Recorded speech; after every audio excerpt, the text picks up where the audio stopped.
জাতীয় কবি কাজী নজরুল ইসলাম আমাদের জাতীয় কবি। যে সময় আমাদের পক্ষে, মুসলমানদের পক্ষে কলম ধরার লোক ছিল না, তখন তিনি আমাদের মুখ রক্ষা করেছেন। কথা বোঝেন না? তিনি রসুলের শানে যেসব কবিতা লিখেছেন, আল্লাহর শানে যেসব গান লিখেছেন, আল্লাহ যদি ইচ্ছে করেন এই কারণেই আল্লাহ তাআলা তাকে জান্নাত দিয়ে দিতে পারেন। কি সুন্দর গান তিনি রচনা করেছেন, আল্লাহ তার দোয়াও কবুল করেছেন। তিনি প্রার্থনার একটি গান বানিয়েছিলেন নিজের জন্য, মসজিদেরই পাশে আমার কবর দিও ভাই, যেন সকাল সন্ধে মুয়াজ্জিনের আজান শুনতে পাই। তার এই আকাঙ্ক্ষা, এই আকুতি, এটা কি কবুল হয়েছে? এরকম আসতে বলেন কেন? আপনারা ঢাকার মানুষ, চোখে তো দেখতেছেন কবুল হয়েছে কি না? কবুল হয়েছে। এবং মসজিদের পাশেই কবর হয়েছে। মসজিদের আজান শোনার জন্য তিনি কবর চেয়েছেন মসজিদের পাশে। আবার এমন কবিরও জন্ম হয়েছে বাংলাদেশের, দুর্ভাগ্যক্রমে এদেশে, যে লোক আজানের মধ্যে বেশ্যার আওয়াজ শোনে। এমন কপাল পোড়া কবির জন্ম এখানে হয়েছে, ঠিক না? এখন কাজী নজরুল ইসলাম বিশাল প্রতিভা, বিশাল প্রতিভা। আর প্রতিভা যার হয় ছোটবেলা থেকেই বোঝা যায়। তিনি একবার স্কুলে যাচ্ছিলেন, বাসে ঝুলিয়া, নাম ছিল দুখু মিয়া। স্কুলে যাচ্ছেন, বাসে চড়ে যাচ্ছেন, এক বুড়া মানুষ তার পাশে দাঁড়ানো, দাড়ি পাকা।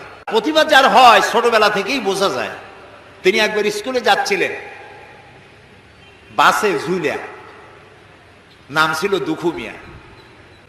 স্কুলে যাচ্ছেন, বাসে চড়ে যাচ্ছেন, এক বুড়া মানুষ তার পাশে দাঁড়ানো, দাড়ি পাকা। কাজী নজরুল ইসলাম তখন বোধহয় 4-5 ছাত্র হবেন। তিনি ওই বুড়া মিয়াকে জিজ্ঞেস করছেন, চাচা আপনার বয়স কত? এখন চাচার মেজাজ খারাপ হয়ে গেছে স্বাভাবিকভাবে। ছোট্ট ছেলে যদি আপনার বয়স জিজ্ঞেস করে, মেজাজ খারাপ হবে না? রাগ করে বলছে যে আমার বয়স কত, তা তোমার দরকার কি? কয় না চাচা, একটু জানতে চাচ্ছি আপনার বয়স কত। তো বেচারা বলেছে আমার বয়স 60 বছর তো পার হয়ে গেছে। কেন জিজ্ঞেস করলে বাবা? কাজী নজরুল ইসলাম বললেন যে জিজ্ঞেস করলাম এই কারণে, 60 বছর বয়স হয়েছে, এখন আপনি নিজ পায়ে দাঁড়াতে শেখেন নাই। লোকটি তাকায় দেখলো তার নিজের পা একখানা নজরুলের পায়ের উপরে। তখন ওই বাচ্চা বুড়া বলতেছে, মর্নিং শোজ দ্য ডে, প্রভাতই বলে দেয় দিনটা কেমন যাবে। সুতরাং এই বাচ্চা তো বড় হলে কিছু একটা হবে।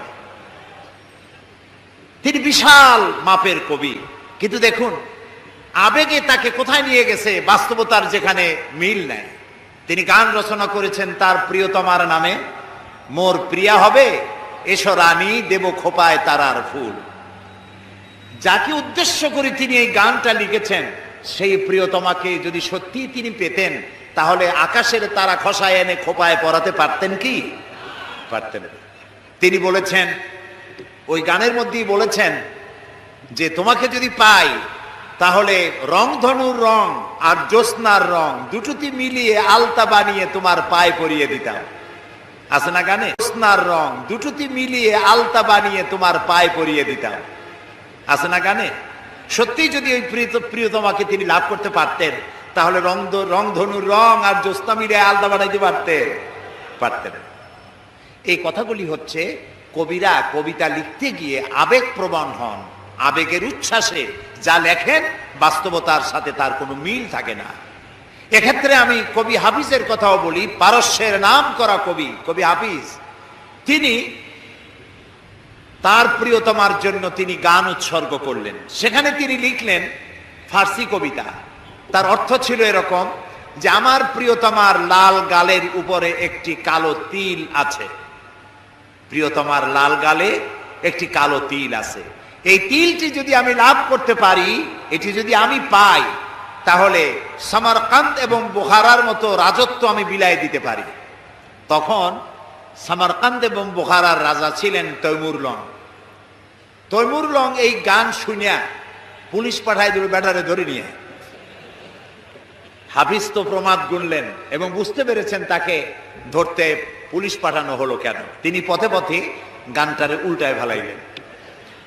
বাদশার দরবারে হাজির তৈমুর রং জিজ্ঞেস করলেন, হাফিজ তুমি তোমার প্রিয়তমার প্রেমে পড়ে গলায় দড়ি দিয়া মরো, আমার রাজত্ব বিলায় দিতে পারো, তোমার প্রিয়তমার তিলের কারণে এই অধিকার তোমার কে দিল?